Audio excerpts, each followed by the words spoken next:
How easy was it to sort of rekindle sort of your rapport with Renee when you came back to work with her on this? I didn't have to rekindle anything with Renee. I was delighted to work with her. I was delighted to be sent the script by her, and we had such a great time making Down with Love that it was fantastic to be in a situation where we could play very different kind of characters in a different setting, different time. It was great. Mm-hmm. This is a character who could be a little bit goofy or maybe sort of feckless. I mean, at least in sort of the way he's presented originally. Yeah. How do you make sure that he has enough substance, that he's like sort of a worthwhile companion for Beatrix, who is such a strong character?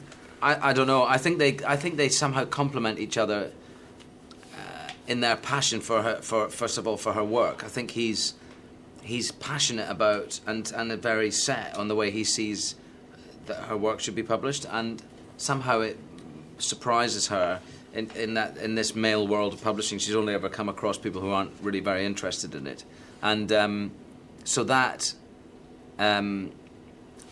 unites them somehow, and I think their partnership in her work was equal to their partnership in life, and that their love was very strong, and that they think they probably fell deeply in love with each other, and at the same time they were perfect companions in the workplace and out of it. Mm-hmm. Well, in this movie you have a sort of a limited amount of screen time to sort of establish this character.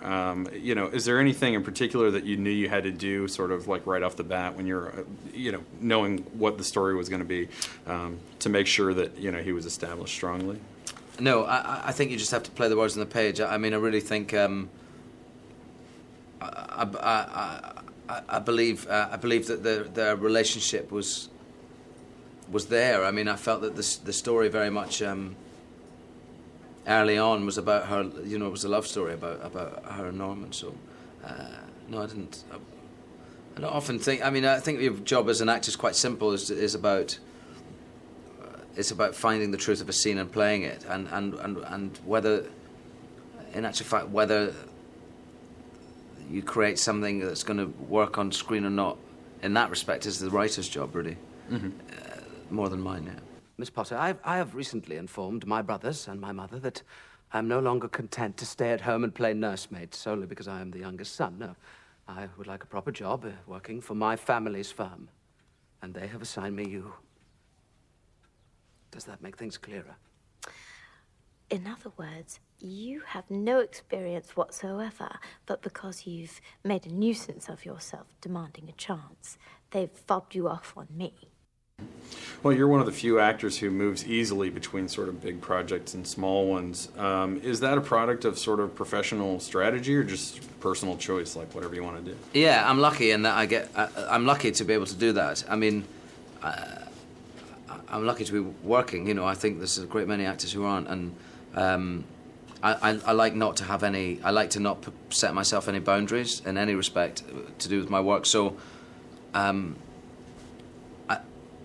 I'm very comfortable with. I can support my family, so I'm not bound to just go for things that will pay me a lot of money. I'm not particularly interested in that. So, I can do big films if I'm offered them, and if they appeal to me, or small ones in the same respect. I'm very, very lucky in that. In that.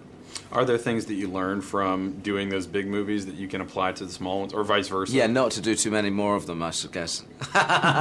No, they're less personal. The bigger films can be interesting and fun, but they're less personal, and I suppose become more.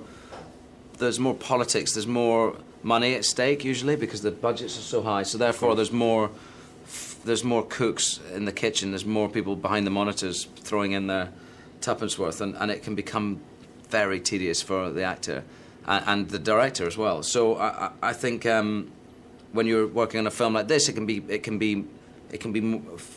somebody's vision. I'm very interested in working with directors where it becomes their vision, not a committee's vision. Of course. Because committees just suck the big one, don't they?